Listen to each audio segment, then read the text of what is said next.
వీకోటలో నాగినేరి ఘాట్ దగ్గర రాత్రి 9 o'clock సమయంలో ఒక డకాయిట్ జరిగింది. అది మీకు అందరికీ తెలిసిందే. 5వ తారీఖున ముద్దాయిలను 4 అరెస్ట్ చేయడం జరిగింది. వాళ్ళ దగ్గర నుంచి ఆ డకాయిట్లో పోయిన గోల్డ్ మొత్తం రికవర్ చేయడం జరిగింది. నాగేంద్ర ఎస్పీ గారి సంవత్సరం చూపించడం జరిగింది. అందులో భాగంగా మిగిలిన 5 మంది ముద్దాయిలను నిన్నటి దినము వీకోట ఇన్స్పెక్టర్ గారు అరెస్ట్ చేశారు. వేదాలం, పటాసు, అలాగే రంజిత్, దీపక్ చక్రవర్తి, సురవేల్, ఈ 5 మంది కూడా ఈ కేసులో పాల్గొన్నవారు. వాళ్ళందరినీ అరెస్ట్ చేసి ఈరోజు రిమాండ్ పంపించారు. ఇంకా కూడా 4 ఉన్నారు. ఆ 4 కూడా ఒకసారి వెరిఫై చేసి ఒక తొందరలో అరెస్ట్ చూపిస్తాము. కుమరన్ ఆలియాస్ పటాసు మన పలమేరులోనూ ఉన్నాయి, మదనపల్లిలో ఉన్నాయి. టెప్ కేసెస్ 2 wheelers టెప్ కేసెస్ ఉన్నాయి. చాలా కేసెస్ ముద్దాయిగా ఉన్నాయి. సార్ ఇప్పుడు మనకు సూపర్ ఎక్స్ప్రెస్ హైవే స్టార్ట్ అయిపోయింది సార్, బెంగళూరు నుంచి సుండ్రపల్లి వరకు. ఈ రోజుల్లో ఇప్పుడు ఏమవుతా ఉందంటే ట్రాఫిక్ ఎక్కువైపోతా ఉంది సార్. ఈ నాకాబందీ కొద్దిగా పెంచుకుంటే బాగుంటుందేమో అనిపిస్తూ ఉంది. ఎక్కువ బండ్లు వస్తున్నాయి చెన్నై బెంగళూరు. ఈ మాత్రం ట్రాఫిక్ కూడా హెవీ అయిపోయింది. మనకు సుండ్రపల్లి వరకు ఇచ్చేసినారు సార్ సూపర్ ఎక్స్ప్రెస్ హైవే రోడ్లు. ఓకే, మీరు చెప్పింది డెఫినెట్గా పరిశీలించి ఏదైనా వస్తుందో పోలీస్ వైపుగా ఏముంటే ఆ యాక్ట్. కేజీఎఫ్ నివాసం ఉంటున్న దిలీప్ కుమార్ అనే అతను మామూలుగా బంగారు వ్యాపారం చేస్తుంటాడు. చెన్నైను, కోయంబత్తూరు, బెంగళూరు ఇక్కడ ఈ చుట్టుపక్కల వెళ్తుంటాడు. అందులో భాగంగా ఆయన 2వ తేదీ చెన్నై నుంచి కేజీఎఫ్ బంగారుకి అతను డ్రైవరు ప్లస్ అతని దగ్గర పనిచేస్తున్న వ్యక్తులు బంగారు తీసుకొని వస్తూ ఉంటే నాయక్నేర్ ఘాట్లో సుమారు రాత్రి 8:30 ఆ సందర్భంలో కొంతమంది కారుని అడ్డగించి అందులో ఉన్న బంగారు బిస్కెట్లు తీసుకుపోవడం జరిగింది. 3వ తేదీ వీకోట పోలీస్ స్టేషన్లో కేసు రిజిస్టర్ చేయడం జరిగింది. సుమారుగా 3 కిలోల 400 గ్రాములు కేసు కట్టడం జరిగింది.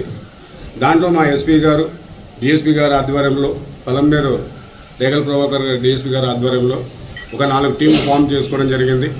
ఈ టోల్ ప్లాజాలు కానీ లేదంటే సెల్ టవర్స్ సంబంధించి ఇలాగా టీం ఫామ్ చేసుకున్నాము. దాంట్లో మాకు వచ్చిన ఒక ఇన్ఫర్మేషన్ ఏంటంటే కేజీఎఫ్లోనే ప్రస్తుతం కాంగ్రెస్ పార్టీ తరఫున కౌన్సిలర్గా పనిచేస్తున్న జైపాల్ అనే వ్యక్తి ఇదంతా చేయించాడని, దీంట్లో 14 మంది వరకు ఇన్వాల్వ్మెంట్ అయ్యారు. ఎవరైతే ఈ దిలీప్ కుమార్ దగ్గర డ్రైవర్గా వెళ్తుంటాడో అతను ద్వారా ఇన్ఫర్మేషన్ తీసుకొని జైపాలు అక్కడ కేజీఎఫ్లో ఉన్న అతని అనుచరులు బాబు, షణ్ముఖము, తర్వాత ఈ ఎవరైతే ముక్కరం అనే డ్రైవర్ అతను అక్కడ జమీర్ అతనితో కలిసి చెప్పడం జరిగింది. ఈ విధంగా 1 వీక్ ఒకసారి పోయేసి వస్తుంటాము, ఈ విధంగా దాన్ని చేయొచ్చు అనుకుంటే అప్పుడు జైపాల్ దాన్ని ప్లాన్ చేసుకొని ఇక్కడ ఆంబూర్లో ఒక కాంగ్రెస్ లీడర్ శ్రీరామన్ ఉంటాడు. అతని ద్వారా అతనికి ఫోన్ చేసి అతని ద్వారా లోకల్గా ఉన్న వ్యక్తులు వేదాచలం వీళ్ళందరూ కలిసి 30వ తేదీ కేజీఎఫ్కి వెళ్ళేసి మాట్లాడుకుంటారు ఎలా చేయాలా ఏం కదా అని. తర్వాత ఈ డ్రైవర్ అనే వ్యక్తి అతనికి ఇన్ఫర్మేషన్ ఇస్తాడు, ఈరోజు చెన్నైకి వెళ్తున్నాము, మళ్ళీ ఈవినింగ్ తిరిగి వస్తామని చెప్పడం జరుగుతుంది. వీళ్ళంతా ప్లాన్ చేసుకొని 2వ తేదీ ఇక్కడ బత్తలపల్లి క్రాస్ దగ్గర డాబా ఉంటుంది, అక్కడ మధ్యాహ్నం 3 గంటలకి మొత్తం 14 మంది అక్కడ చేరుకొని ఎలా ప్లాన్ చేసుకోవాలనేసి వాళ్ళు ఒక 3 టీంలుగా డివైడ్ అవుతారు. ఒక వెహికల్ వచ్చేసి గుడియాతం సిగ్నల్ ఏరియా దగ్గర ఉండి ఆ మూమెంట్ కార్ మూమెంట్ చెప్పడం, ఇంకొక వెహికల్ వచ్చేసి నాయక్నేర్ ఘాట్లో ఉంటుంది, ఇంకోటి వచ్చేసి ఓక్ దగ్గర ఉంటుంది. ఈ విధంగా అది పాస్ అయిన తర్వాత ఆ ఇన్ఫర్మేషన్ పాస్ ఆన్ చేస్తారు. వాళ్ళ నాయక్నేర్ దగ్గర ఉన్నదాన్ని వెహికల్ అడ్డగించి వాళ్ళని భయపెట్టి, అందులో డ్రైవర్ కూడా ఇన్వాల్వ్మెంట్ ఉంటుంది కాబట్టి వాళ్ళకు కూడా అతను సహకరించడం జరుగుతుంది.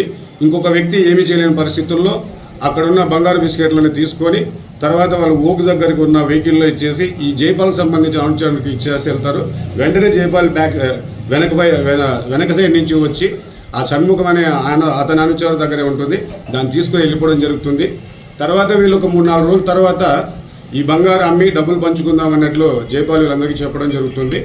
ఆ తర్వాత ఆయన 5వ తేదీ ఆ బంగారం చెన్నైలో అమ్మి డబ్బులు పంచుకుందాం అనే ఉద్దేశంతో అతని అనుచరులతో వెళ్తూ ఉంటే ఈ వీకోట సమీపంలోనే ఆల్రెడీ డ్రైవర్ మీద నిఘా పెట్టడం జరిగింది. కాబట్టి మాకు ఇన్ఫర్మేషన్ రావడంతో ఆ వెహికల్ చెకింగ్ చేసి దాన్ని పట్టుకొని అక్కడే మొత్తం బంగారం ఎంతైతే 3 కిలోల సుమారుగా 400 గ్రాములు రికవరీ చేసి ఆ రోజు